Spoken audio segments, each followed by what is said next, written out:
જૂનાગઢના માંગરોળ તાલુકાના શિલબારા ગામે ફરીકવાર પાળો તૂટવાની ઘટના સામે આવી હતી। દર વર્ષે માટીથી બનાવવામાં આવતા આ પાળો પાણીનો સંગ્રહ કરવાના બદલે દર વર્ષે તૂટી જાય છે, જેના કારણે લાખો રૂપિયાનો ખર્ચ પાણીમાં વહી રહ્યો છે।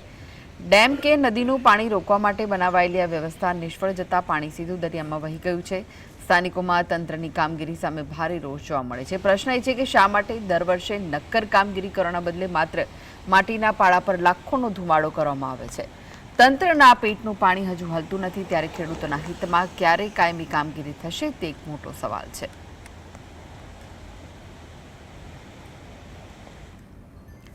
તો નવસારીના ગણદેવી તાલુકામાં સતત ત્રીજા દિવસે ઉપરવાસમાં ધોધમાર વરસાદ વરસતા આંતલિયા ગામની સ્થિતિ ચિંતાજનક બની ગઈ। ગામની સોસાયટીના નીચાણવાળા વિસ્તારોના ઘરોમાં પાણી ભરાયા। રસ્તા ઉપર પાણી ફરી વળતા પાર્ક કરેલી બાઇક અને કારો અડધાથી વધુ પાણીમાં ગરકાવ થઈ ગઈ। પાણી ઘરોમાં ઘૂસતા લોકો પાણી બહાર રહેવા માટે મજબૂર બન્યા। નાના બાળકો અને વૃદ્ધોની મુશ્કેલીમાં વધારો થયો। 2 કલાકમાં સરેરાશ 2 ઇંચ વરસાદ ખાબકતા જનજીવન પ્રભાવિત થયું।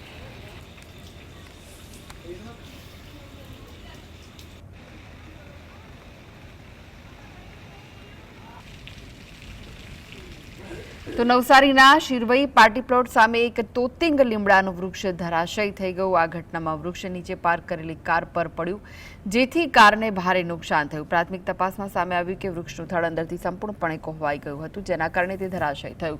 નોંધનીય છે કે 2 દિવસ અગાઉ પણ નજીકના વિસ્તારમાં આવું જ એક વૃક્ષ ધરાશયી થયું હતું, જેના કારણે સ્થાનિકોમાં ભયનો માહોલ છે।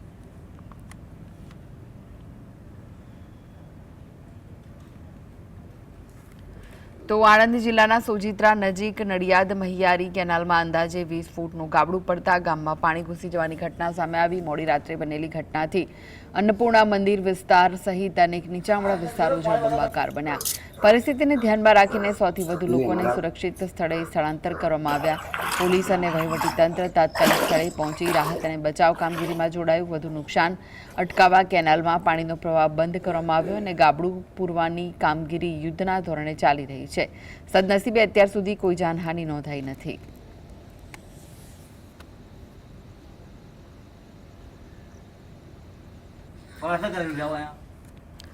ઉપરવાસમાં પડેલા ભારે વરસાદના કારણે જિલ્લાની જીવાદોરી સમાન શેત્રુંજી નદીમાં ઘોડાપૂર આવ્યું। અમરેલી અને જૂનાગઢ પંથકમાં અનરાધાર વરસાદ વરસતા શેત્રુંજી નદી રૌદ્ર સ્વરૂપ 2 કાંઠે વહેવા લાગી।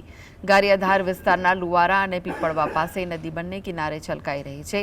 નદી કિનારાના વિસ્તારોમાં હાઈ એલર્ટ જાહેર કરવામાં આવ્યું છે। શેત્રુંજી નદી અને ડેમમાં પાણીની ઐતિહાસિક આવક નોંધાઈ। આ જળરાશિને કારણે પિયત અને પીવાના પાણીની સમસ્યા કાયમી ધોરણે હલ થવાની સંભાવના છે, જેથી ખેડૂતો અને સ્થાનિકો ખુશીનો માહોલ છે।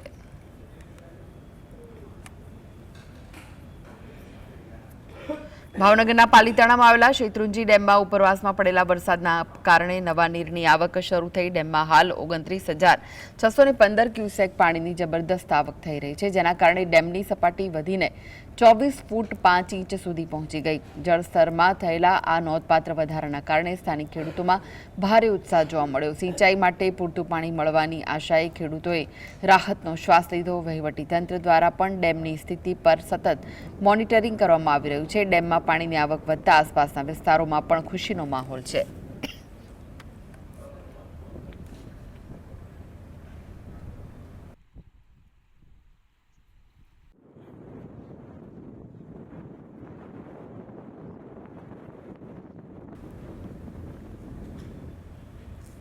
તો સાબરકાંઠાના વિજયનગરમાં ધોધમાર વરસાદ વરસ્યો। માત્ર 2 કલાકમાં 3.5 ઇંચ વરસાદ નોંધાયો। ઉપરવાસમાં ભારે વરસાદના કારણે પુણ્યશીલા નદીમાં અચાનક પાણી વધી ગયું। ચોમાસાની શરૂઆતમાં પ્રથમ વખત વિજયનગરની વચ્ચેથી પસાર થતી પુણ્યશીલા નદી બંને કાંઠે છલકાઈ ગઈ। ભારે વરસાદથી વાતાવરણમાં ઠંડક પ્રસરી। સ્થાનિકો અને ખેડૂતોમાં વરસાદને લઈને ખુશીનો માહોલ છવાયો। ખેડૂતોએ આ વરસાદને પાક માટે અનુકૂળ ગણાવ્યો છે।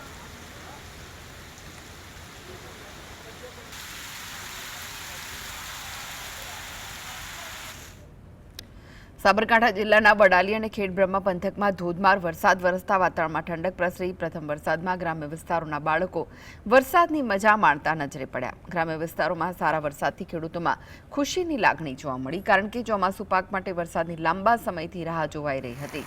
હવામાન વિભાગે આગામી દિવસોમાં પણ ભારે વરસાદની આગાહી કરી છે। વરસાદના કારણે અસહ્ય ઉકળાટમાંથી લોકોને રાહત મળી છે।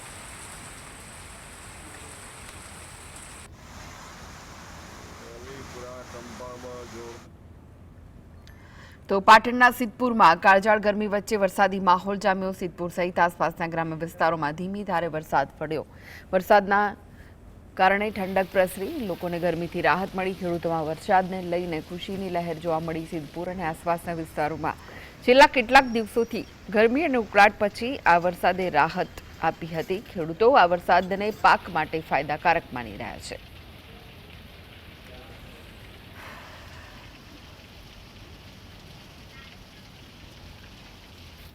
બનાસકાંઠાના દાંતા તાલુકામાં બપોર બાદ મેઘરાજાની જોરદાર પધરામણી થઈ। વાદળછાયા વાતાવરણ વચ્ચે અચાનક વરસાદ શરૂ થયો હતો, તો વરસાદના કારણે ઠંડક પ્રસરી। વરસાદ સાથે વાદળો વચ્ચે વરસાદી માહોલ જામ્યો। દાંતા શહેરના બજારોમાં પાણી વહેતા જોવા મળ્યા। વાતાવરણમાં અચાનક પલટો આવતા વરસાદની શરૂઆત થઈ। ખેડૂતો અને સ્થાનિકોમાં વરસાદને લઈને ખુશી જોવા મળી।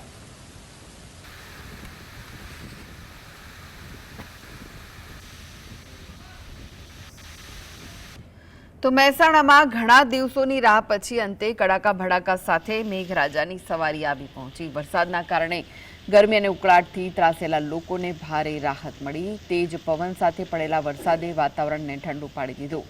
સ્થાનિકોમાં વરસાદને લઈ ખુશીનું વાતાવરણ જોવા મળ્યું। ખેડૂતો પણ વરસાદથી ખુશ છે। તાજેતરમાં પડેલા સારા વરસાદથી શહેર અને આસપાસના વિસ્તારોમાં વાતાવરણમાં ઠંડક પ્રસરી।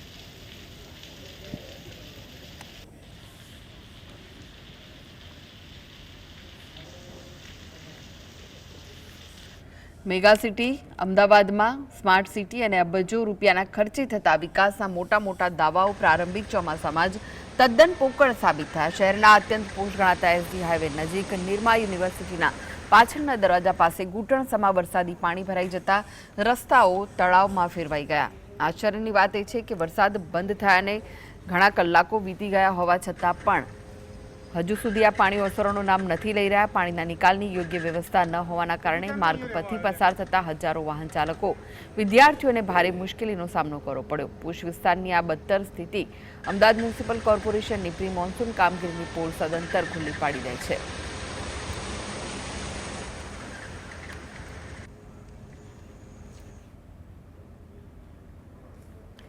તો આગામી 7 દિવસ માટે ગુજરાતના તમામ જિલ્લાઓ માટે વરસાદની નવી આગાહી અને ચેતવણી જારી કરાઈ છે। આગામી કેટલાક દિવસો રાજ્યના અનેક ભાગો માટે ભારેથી અતિભારે વરસાદ ખાબકી શકે છે। દક્ષિણ ગુજરાત અને સૌરાષ્ટ્રના 6 જિલ્લાઓમાં રેડ એલર્ટ આપવામાં આવ્યું છે। દક્ષિણ ગુજરાત, ડાંગ, નવસારી, વલસાડ, દમણ તેમજ દાદરા અને નગર હવેલીમાં શરૂઆતના 3 દિવસ અત્યંત ભારે વરસાદની આશંકા છે। દક્ષિણ ગુજરાતના ડાંગ, નવસારી, વલસાડમાં અત્યંત ભારે વરસાદનો દોર ચાલુ રહેશે। સુરત, તાપી, ભરૂચ, ભાવનગર, અમરેલીમાં ભારેથી અતિ ભારે વરસાદની સંભાવના છે। મધ્ય ગુજરાતના વડોદરામાં મોટાભાગના સ્થળોએ ગાજવીજ સાથે વરસાદ થઈ શકે છે।